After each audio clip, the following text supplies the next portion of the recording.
mademoiselle, allons-y. C'est bon, c'est pour ce parti. blog. Comment ça s'appelle alors? C'est le blog de qui ça? Non, c'est pas... Il est là-bas. C'est le mien. D'accord. J'arbore le fameux suite. Avec le suite de Reggio and Company. Reggio Company, vas-y.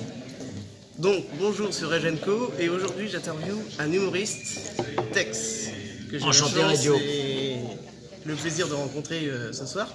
Donc, tu es à ton 10e spectacle. Ça c'est déjà le 10e, ouais. Il s'appelle Tex Résiste. Tiens, regarde. Comme ça vous pourrez faire une incruste. Vous le ferez faire, hein. Il n'y a pas de souci. Pourquoi résiste? Est-ce qu'il faut résister à l'amorosité?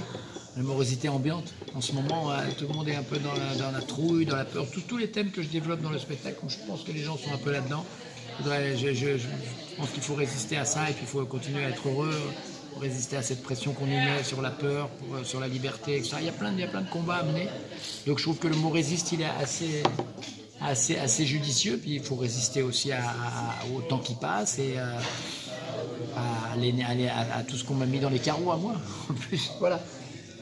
Donc moi quand j'écris ma chaîne YouTube, moi c'était pour défendre la liberté d'expression. Tu fais partie des humoristes qui m'a, à cause d'une blague, viré de France 2. Moi ça m'a un peu choqué parce que Laura Lone, on peut lui diffuser un extrait de son spectacle sur France 2 et toi...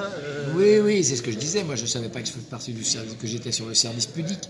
Moi j'ai été puni très très violemment. Et c'est disproportionné. Mais bon, le temps est passé, hein. Je suis déjà dans autre chose. Je ne m'appesantis pas là-dessus. Voilà. Donc on va résumer un petit peu ta carrière. Né au Croisic, Oui. en 1960, élevé au Champagne. C'est En vrai. Champagne. En Champagne et au Champagne. Ça se tient. Parce qu'on fait les meilleurs crus dans l'humour. Go au Club Med. Go ou Géo, hein. Au Géo, oui. Théâtre de Bouvard. Théâtre de Bouvard. 80... 85 déjà, ça c'est vieux. Et puis après il y a eu la classe. C'est ça que t'as? Vas-y, je te laisse faire. La classe, La oui. classe. Et puis après il y a eu Arthur. Il y a eu des cabarets aussi. Sont arrivés. Les cabarets, ça j'ai fait ça au début quand j'ai commencé. Et puis après derrière sont arrivés les Amours, le Bingo, l'Interville, etc. Voilà. Et là c'est le 10e spectacle. Parce que j'ai jamais arrêté de jouer sur scène. J'ai fait plus de 5000 spectacles et plus de 5000 émissions de télé.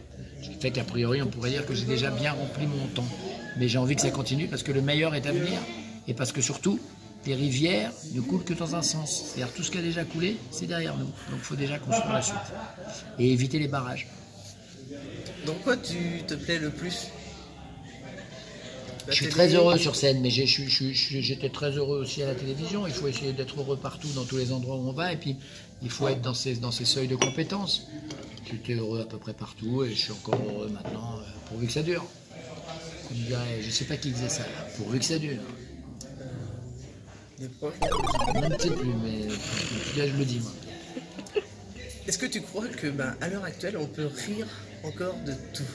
Ah oui, il faut. Nous, en tout cas, c'est notre métier, c'est notre mission, c'est notre travail de faire en sorte qu'on puisse rire de tout. C'est pour ça que je fais des trucs assez trash volontairement dès le début, où les gens ils font oh, il va pas oser. Et il faut y aller, c'est à nous de faire ça. On se fera taper tant qu'on est encore dans ce pays libre et qu'on y croit, c'est nous qui sommes les étendards de ça. C'est pour ça que ça s'appelle Résiste. On est les étendards de la résistance et des limites. Il faut toujours, tant qu'il y aura des limites à dépasser, ça voudra dire qu'on peut continuer d'avancer. Donc tu as écrit ton actualité, c'est ton spectacle, Résiste. Tu as écrit un livre aussi. Oui, mais ça c'était un recueil de blagues. Je n'ai pas plus envie de ça de m'étaler sur moi-même. Mais un jour j'écrirai sûrement toute l'histoire de ma vie, parce que j'ai raconté ça un peu l'autre jour. Il m'a dit il faut faire un livre, c'est trop bien. Donc je le ferai peut-être, parce qu'il y a plein d'histoires à raconter. Et puis chaque spectacle est une histoire en soi en plus. Alors comme j'en ai fait tellement dans toute la France, dans toute la Belgique et la Suisse, donc voilà, il y a de quoi raconter. Et quels sont tes futurs projets? J'ai entendu dire que tu as des projets. Je cherche pas spécialement une émission de télé, mais si j'en ai une, j'étudierai le projet.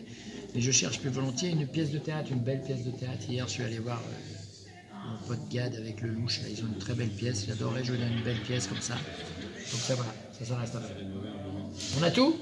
On a tout. Merci pour l'interview. À bientôt, monsieur Sergio, et bon courage. Reggio.